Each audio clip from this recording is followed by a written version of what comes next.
ನಿನ್ನೆ BR ಪಾಟೀಲ್ರು ತಮ್ಮ ಸ್ಥಾನಕ್ಕೆ ರಾಜೀನಾಮೆ ಕೊಟ್ಟಿದ್ದಾರೆ ಸರ್.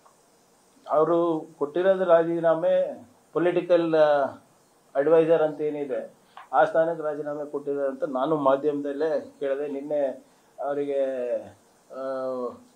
ಕರೆ ಮಾಡಲಿಕ್ಕೆ ಪ್ರಯತ್ನ ಮಾಡಿದೆ, ಅವರು ಸಿಕ್ಕಿಲ್ಲ. ಮತ್ತು ಅವರ ಮಗ RK ಅವರಿಗೂ ಕೂಡ ಮಾತಾಡಿದೆ. ಅದು ಏನಕ್ಕೆ ಕೊಟ್ಟಿದ್ದಾರೆ ಅಂತ ನನಗೂ ಗೊತ್ತಿಲ್ಲ. ಮಾನ್ಯ ಮುಖ್ಯಮಂತ್ರಿಗಳಿಗೆ ಏನೋ ಪತ್ರ ಬರೆದಿದ್ದಾರೆ ಅಂತ ಹೇಳಿದರೆ ಆ ಪತ್ರದಲ್ಲಿ ಏನಿದೆ ಅಂತ ಮುಖ್ಯಮಂತ್ರಿಗಳಿಗೆ ಅಷ್ಟೇ ಗೊತ್ತಿದೆ. ನೋಡಿ, ಅದು ಮಾಧ್ಯಮದಲ್ಲಿ ಬಂದಿರೋದು. ಈಗೇನು ಸ್ಟೇಟ್ಮೆಂಟ್ ಮಾಡಿದ್ದಾರೆ ಗೊತ್ತಿಲ್ಲ. ಯಾಕಂದ್ರೆ ಈಗ ಅನುದಾನ ಬರ್ತಾ ಇಲ್ಲ ಅಂದ್ರೆ ಈ KKRDB ಇಂದ ಮೊದಲನೇ ಬಾರಿಗೆ 5,000 ಕೋಟಿ ರೂಪಾಯಿಯನ್ನ ಕೊಟ್ಟಿದ್ದೇವೆ. ಎಲ್ಲಾನು ಕೂಡ ಮೈಕ್ರೋ ಇರ್ಬೋದು, ಮ್ಯಾಕ್ರೋ ಇರ್ಬೋದು, ವಿನೂತನವಾದಂಥ ಕಾರ್ಯಕ್ರಮಗಳನ್ನ ಅಲ್ಲಾಗಿದೆ. ಈಗ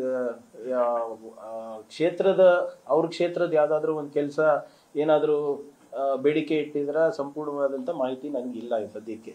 ಏನಿದ್ರು ಕೇಳ್ಕೊತೀನಿ ಸಾಹೇಬ್ರಿಗೆ.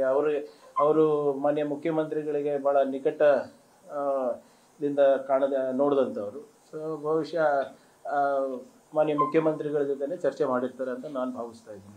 ಈಗ ಅನುದಾನ ಸಿಗ್ತಾ ಇಲ್ಲ ಅನ್ನೋದ್ರ ಜೊತೆಗೆ ಸರ್, ಇಂದು ಆಗಾಗ ಅವರು ಸ್ವಪಕ್ಷದ ವಿರುದ್ಧವೇ ಮಾತಾಡ್ತಾ ಬಂದಿದ್ದಾರೆ. ಅಸೆಂಬ್ಲಿಲೂ ಮಾತಾಡಿದ್ರು ಸಚಿವರ ಕಾರ್ಯವೈಖರಿಗಳ ಬಗ್ಗೆ.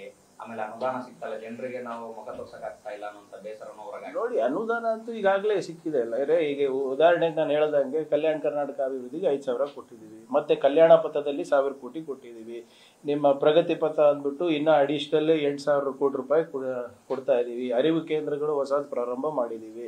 ಸೊ ಇವೆಲ್ಲನೂ ಕೂಡ ಅನುದಾನನೇ ಅಲ್ಲ. ಬಹುಶಃ ಅವ್ರದ್ದು ಯಾವುದಾದ್ರೂ ಒಂದು ಭಾಳ ಏನು ಪೆಟ್ ಪ್ರಾಜೆಕ್ಟ್ಸ್ ಅಂತ ಏನು ಹೇಳ್ತೀವಿ, ಅದಕ್ಕೆ ಬಹುಶಃ ಯಾವುದಾದ್ರೂ ಒಂದು ಅನುದಾನದ ಕೊರತೆ ಇರ್ಬೋದು. ಏನೋ ನನಗೆ ಸಂಪೂರ್ಣ ಮಾಹಿತಿ ಇಲ್ಲ. ಸೊ ಏನಿದ್ರು ತಿಳ್ಕೊಂಡು ಹೇಳ್ತೀನಿ. ನ್ಯೂಸ್ ಫಸ್ಟ್ ನಿರ್ಭೀತಿಯಿಂದ ನಿಮ್ಮ ಪರವಾಗಿ.